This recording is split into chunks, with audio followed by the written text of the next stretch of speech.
It's WNYC.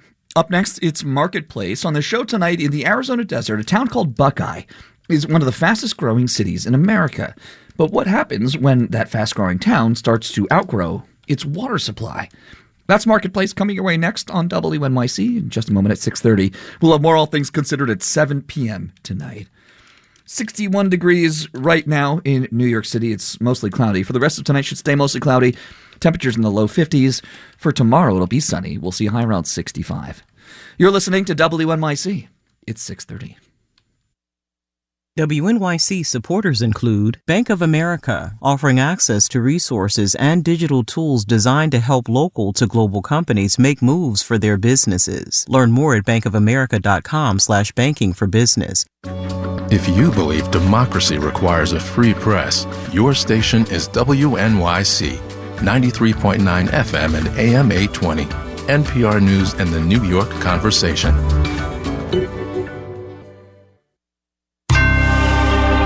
Marketplace is supported by Fortra, a software company working to help businesses find the balance between strong cybersecurity and everyday productivity. More at fortra.com. On the program today, the state of the housing industry and the state of the infrastructure that we need to make houses homes. From American Public Media, this is Marketplace.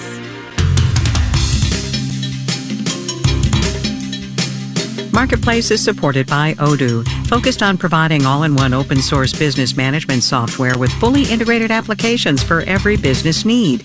More at odoo.com.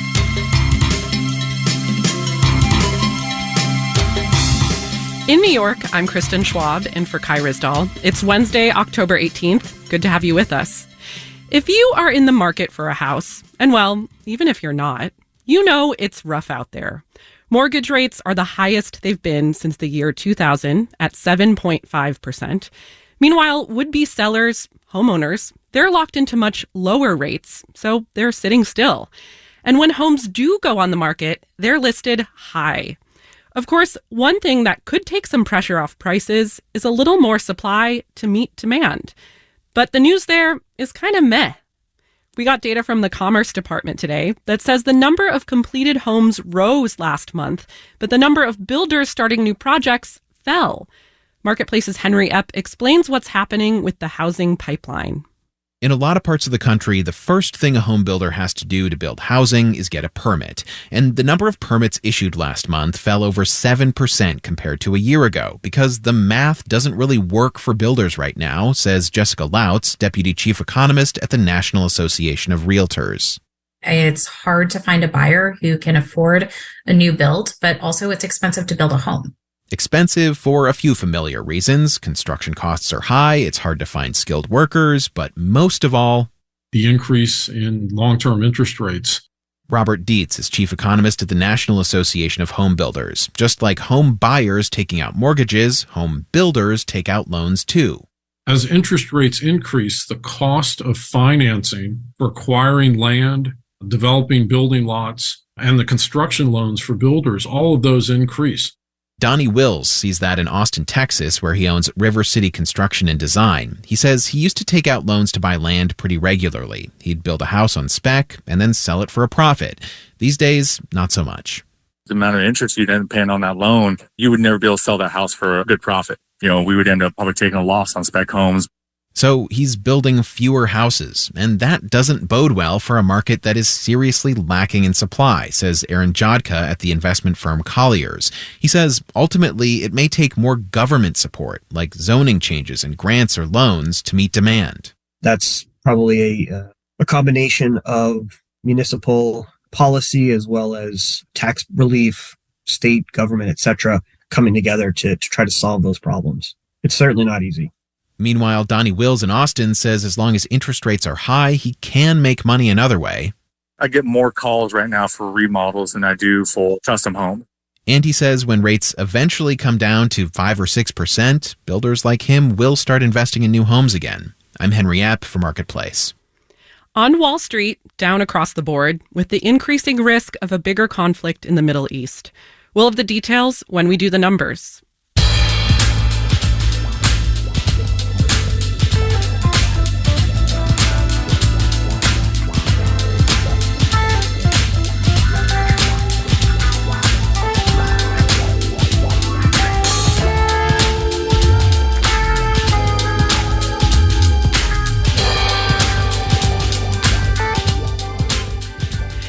Last year, the population of Maricopa County in Arizona grew more than any other county in the country. But that growth apparently has limits. Earlier this year, Arizona announced there isn't enough water to support all the development happening in and around Phoenix. Marketplace's Amy Scott and the team from our climate podcast, How We Survive, they've spent the last 6 months reporting on water and what happens when there isn't enough of it. Here's Amy with the first in a series of stories. Your destination is on the right. This may be the weirdest place I've ever Google mapped to. My destination being a field. I've driven way out in the Arizona desert, in the Harquahala Valley west of Phoenix, to look at a 1-acre plot of land. Because this dusty field is about to be sold for a staggering amount of money. This acre of grass and dirt is apparently worth $80 million to the city. The city is Buckeye, a fast-growing suburb of Phoenix that's desperate to find new supplies of water to support its eye-popping growth. We have grown from a small farming community of about 6,500 in the year 2000 to a population of over 110,000 right now. One of the fastest-growing cities in the United States. Eric Osborne has ridden that wave as a former developer who now owns a construction company. He's also Buckeye's mayor. What's bringing people here? I think it's opportunity as part of it. Available land, good home values, amenities in the White Tank Mountains, and now jobs are bringing people to the city of Buckeye. Opportunity is what brought Jonathan Drawn to Buckeye. He's originally from Tennessee and moved here several years ago for an ironworking job. And then over the years, there's more work out here, so we just stayed. Jonathan lives in Tartesso, a master-planned community of about 3,300 homes so far. The day I met him, he and a buddy were installing air conditioning in his garage, where he runs a side business, fixing up cars. He bought his stucco house on a quiet corner in 2019 when the more developed part of Buckeye was starting to feel too crowded. Too congested, just too much going on. And Tartesso is a good community. It's far enough out of the way, but it's close enough to everything.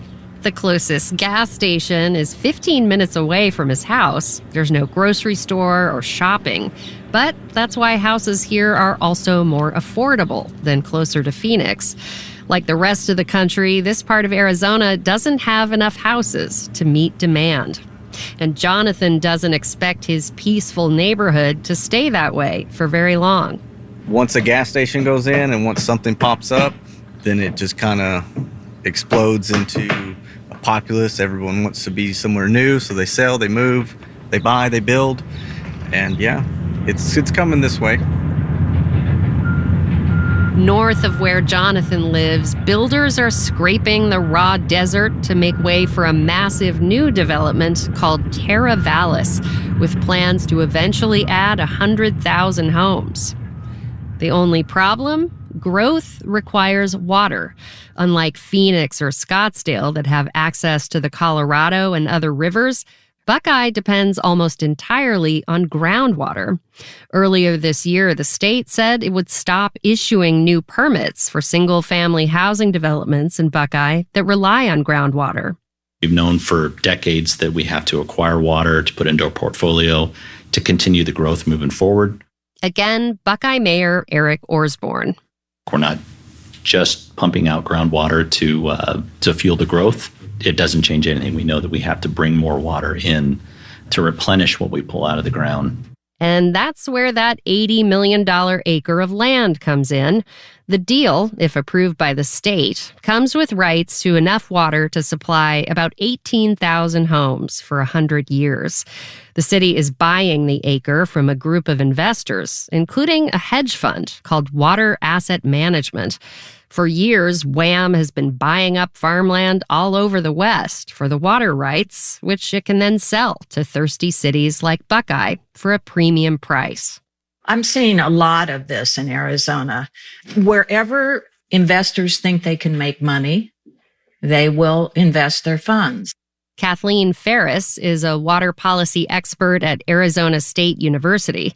She says investors can help address water challenges by building infrastructure, treating water, and moving it to places that need it. But if they're just holding the land and just speculating on a big payout, then I have more concerns about it. It drives up the cost of water. Buckeye has other ideas to grow its water portfolio, retiring thirsty farmland, leasing Colorado River water from Native American tribes, even importing desalinated water from Mexico. None of it is going to be cheap. I'm Amy Scott for Marketplace. The new season of How We Survive just launched today. Find it wherever you listen to podcasts.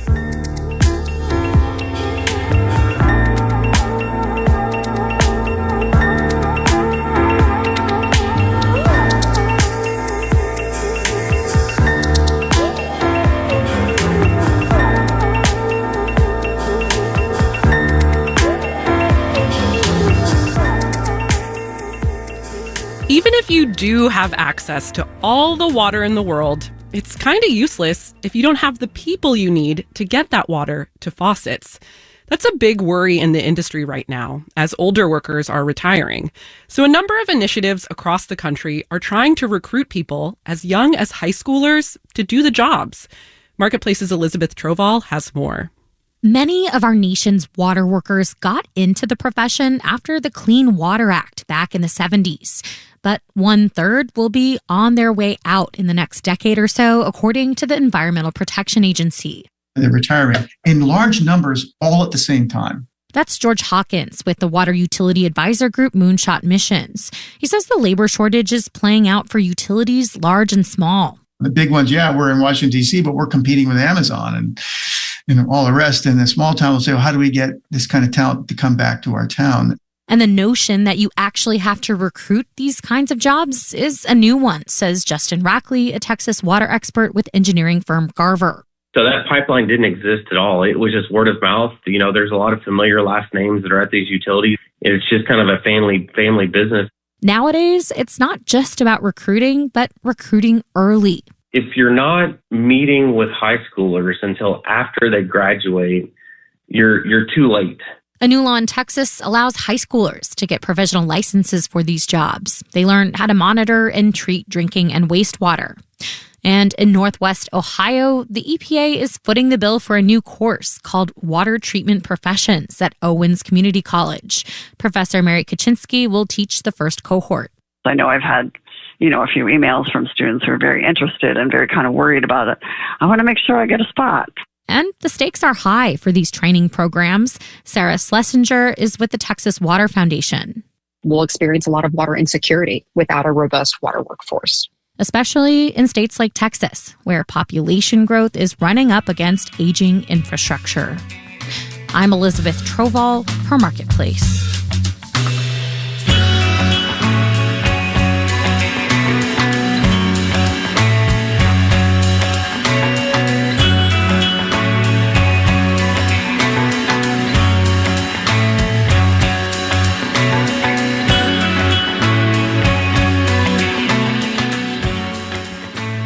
Coming up, you cannot post dislike. You can only post like, celebrate. Social media that's mood boosting? I'll take it. But first, let's do the numbers. The Dow Jones Industrial Average slid 332 points, 1%, to close at 33,665. The Nasdaq dropped 219 points, 1 0.6%, to finish at 13,314. And the S&P 500 lost 58 points, 1 0.3%, to end at 4314. Netflix reported slightly better than expected third quarter earnings after the bell today. Revenue grew 8% year over year. The streaming giant told shareholders that's in part because of success with its ad-supported tier. Netflix shares slumped 2.7%. Also reporting financials, Tesla. The company's revenue fell by 9% since the third quarter last year. Tesla has slashed prices as automakers crowd the space. Its stock powered down 4.8%. Bonds fell. The yield on the 10-year T-note rose to 4.9%. You're listening to Marketplace. Marketplace is supported by USB technology found in billions of devices. USB Implementers Forum reminds consumers that USB-IF logos are displayed on certified USB products and are available at retailers worldwide. Look for the logos and get the whole story at enablingus.org. And by VinoVest, a wine and whiskey investing platform designed to help people grow their wealth beyond the stock market. VinoVest.co, dedicated to helping investors see real results with real assets. And by the Peter G. Peterson Foundation, a nonpartisan organization dedicated to raising awareness and accelerating action on America's fiscal challenges to build a brighter economic future for the next generation. Learn more at pgpf.org. WNYC is supported by Mount Sinai Tisch Cancer Center. At the Multiple Myeloma Center of Excellence, experts create immunotherapies personalized to patients to attack cancer cells. More information at mountsinai.org/cancer. More Americans are saying they don't want to have children. Author Maria Coffey says this is how her life without children has been like. My husband and I have created this very adventurous life. We've traveled around the world. We've gone on really wild expeditions. In her new book, Coffey is also honest about the guilt, doubt, and risks that have come with her decision never to be a parent. That's on the next On Point.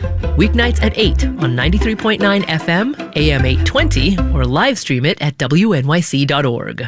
You're listening to Marketplace on WNYC. Coming your way in the 7 o'clock hour of All Things Considered, nearly half of the population of Gaza are children under the age of 18. What does that mean for the war? We'll have that and more at 7 o'clock.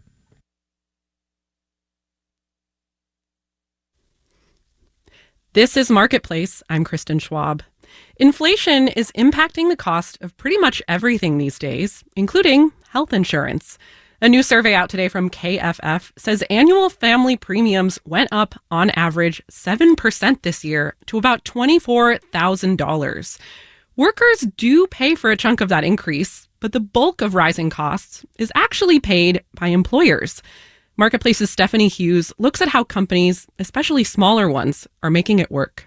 At West Plains Veterinary Supply in Springfield, Missouri, they sell dog food, gloves for beekeepers, formula for baby goats. Everything that goes on or in an animal. Joseph Babbitt is an accountant with the company. Account beans. And the extra dollars going towards health insurance for the company's 50-odd employees. He says their premiums have risen dramatically over the years and went up over 20% in 2023, an increase the company covered. But to offset these changing costs, they've had to make other adjustments. Used to be their plans covered all expenses once employees paid their deductible. Moving forward, once you meet your deductible, then you have to pay 20% on top of that. And then we'll have to do it again probably next year. Employers everywhere are facing these kinds of decisions. And Matthew Ray of KFF, one of the authors of the new report, lists some other options. You can get rid of high-cost providers, which isn't always popular, or you can reduce the number of covered services and just make the benefits less generous. Another possibility, try to offer generous benefits to a smaller staff. Robert Thompson leads Angevin & Co., a restaurant and hospitality group. He's planning to open several venues next year that provide what he calls eatertainment. Say, play pickleball while you eat a burger with pickles. Thompson says that as a result of rising labor costs, including healthcare, he's eliminated bartenders in some restaurants and has customers pour their own beer and wine. And that allows us to, at the end of the day, hire fewer employees. Thompson says that means the workers they do hire will get better benefits, which gives him a competitive advantage in a tight labor market. And Joseph Babbitt of the Veterinary Supply Company says it's essential for employers to have a robust health plan. We've always done it, and I just think it's what good companies do. Because he says they want healthy employees. I'm Stephanie Hughes for Marketplace.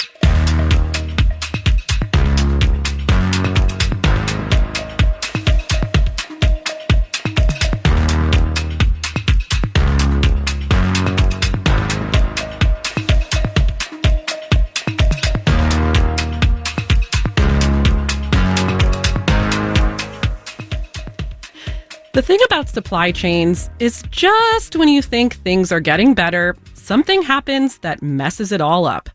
So what's the issue this time? Well, in case you didn't know, Panama is in the middle of a drought. And the Panama Canal, which relies on rainfall and fresh water from nearby lakes, has reached low levels, low enough for authorities to put restrictions on ship traffic. So we called up one of our regulars, Gretchen Blau, a customs broker at Logistics Plus in Erie, Pennsylvania, to see how things are moving. Because of the drought, not all the ships can proceed through there as normal. So there's been a lot of rerouting and whatnot in order to get the goods where they need to be without all the delays. So in the Panama Canal, we're having issues where ships are too large to get through. Our ops teams have to look at different solutions to get things from here to there. Sometimes the journey is further. There's more modes of transportation involved. Everything has been increasing because of the pivots that are necessary to get the goods from here to there. Basically, if it's coming from Asia and it comes into the West Coast, a great solution is the rail because, you're not running into that trucking capacity. Although when it gets to its destination rail terminal, then it has to be trucked as well. Some things, if it's going to take too long, air is a good option, but that is more expensive. So it depends on, how quickly you need stuff or, going around South America entirely, like in the old days. So yeah, that's really made things a challenge. I'm not sure if this can be resolved very quickly, but we've seen the trend lately where the cargo ships just keep getting bigger and bigger to carry more containers. Bigger isn't always better when it comes to the efficiency of getting goods from here to there when you have a situation like the Panama Canal. So shipping costs have increased because there are fuel surcharges on, the different shipments that have to move. There's a trucking shortage because Yellow went out of business. So trucking isn't a great option. Even if you get it to a port, it costs a lot more than it used to because there's limited capacity there. So yeah, quite the challenge. Very interesting lately. That's Gretchen Blau at Logistics Plus in Erie, Pennsylvania.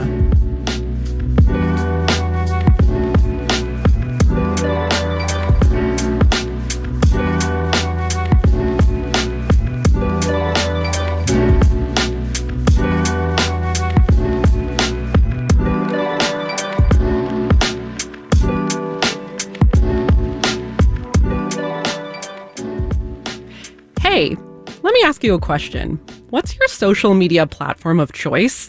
There are a bunch of obvious answers here, but a less obvious one is LinkedIn, or at least it's not mine, which is why a story I read the other day caught me by surprise. It's about Gen Z becoming one of LinkedIn's fastest growing demographics. That's a big potential market for the company, which earlier this week announced it's laying off nearly 700 employees. Freelance journalist Anya Kamenetz wrote about the platform's youngest users for The Cut. The story is called Why Teens Love LinkedIn. Anya, thanks for chatting. Thanks for having me. So I am in no way an arbiter of social media, but I think the last time I updated my LinkedIn was when I got this job. Why are teens so interested in it? So I noticed this, I did a broader study or survey where I got responses from like 65 teenagers. And I just was so surprised to see LinkedIn coming up, again and again. And it's definitely a minority of teenagers, but the ones that are on it told me that first of all, they find LinkedIn really useful. Those who are like going for internships or they're thinking about careers, this is a great way to find out about it. And secondly, they really like the tone on LinkedIn. What about the tone? You talk about it being wholesome. Wholesome. And wholesome is such a Gen Z word, right? So, I asked one of the teenagers about the fact that LinkedIn only has like positive reactions to posts, right? You cannot post dislike. You can only post like, celebrate. And he was like, yeah, that's how social media should be. We should be helping each other out and supporting each other. And that's what LinkedIn is. But there are still risks to being on a platform like LinkedIn as an adolescent. Yeah, I think that both parents and teens and schools all share the perception that, LinkedIn is pretty safe because everybody has their own real name and their own real employer. And I think that's, for the most part, I think that's a pretty fair perception. But I did collect a couple of stories of grown men who think it's fine to hit on younger women or just reach out to them in a weird way. The teenagers I talked to said, I mute messages like that. I move them to the other category if I don't want to see them. And that's pretty much it. Yeah, smart teenagers. Yeah. What are they actually using LinkedIn for at such a young age? Okay, so Nora, she's a first-year student at Yale. She joined LinkedIn at 16, and she said, I'm not stalking my parents' coworkers. I'm actually staying up to date with topics that I'm interested in, like AI. Someone else I talked to, Zachary, said, I'm looking for internships and jobs, and this is the best place to find them. There's so many opportunities that I would never have known about if I wasn't on LinkedIn. In the story, you talk about how teens are viewing college and careers a little differently. What do you think LinkedIn's popularity says about how they feel about those things? Yeah, absolutely. I mean, the note of caution that was sounded by some of the parents I talked to is that, it's a lot of pressure at 15 years old to think that you should be, building your resume and thinking about future careers. But because there's been kind of a crash in faith in the value of college, the number of Gen Zers who really believe that the college is worth it is really gone down in the last few years. So they're kind of looking ahead and they're like, I'm at the 10th grade, but I have to think about my resume. And, that's a little bit sad. That makes me want to ask, are you a parent? I am. Yeah, I have 2 kids. Neither of them are on social media. Okay. Well, I don't know when they would join the social media club or how old they are, but how do you feel about them possibly joining an online life that includes resumes and networking so young? I mean, I think there's a balance to everything, but the real key thing is the difference between following your interests and thinking about, things that are potentially your future, which I think is great. And then the kind of like sweaty resume building, like thinking you have to like fill up your schedule with extracurriculars that I think that I recall as an overachieving teen that I really don't want my kids to fully absorb. Anya Kamenetz is a freelance journalist that wrote about teens on LinkedIn for The Cut. Anya, thanks for joining us. Oh, thanks for having me.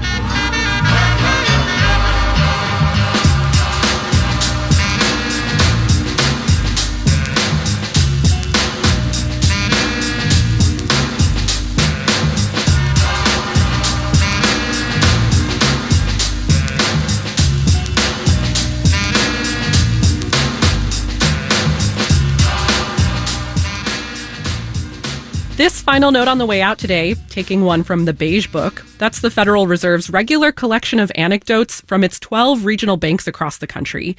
It echoes Henry Epp's story we heard earlier on tough times in the housing market.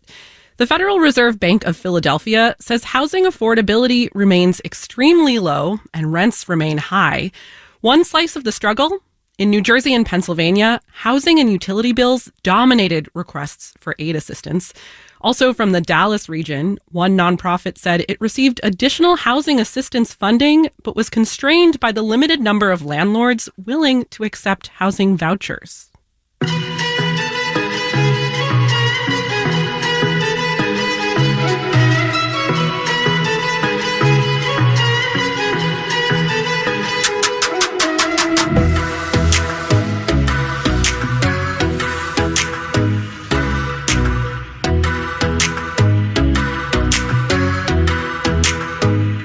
Marketplace is supported by C3 AI. C3 Generative AI provides ChatGPT enterprise search that is verifiable, secure, and accurate across all enterprise data. C3.ai. This is Enterprise AI.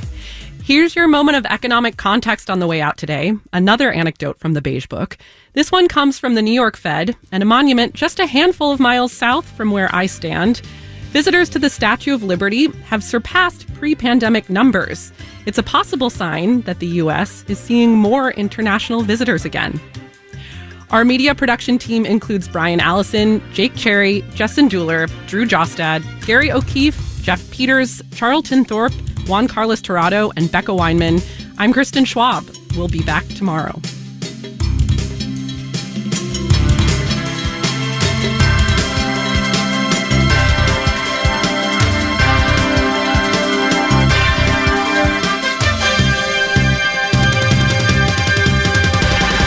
This is APM.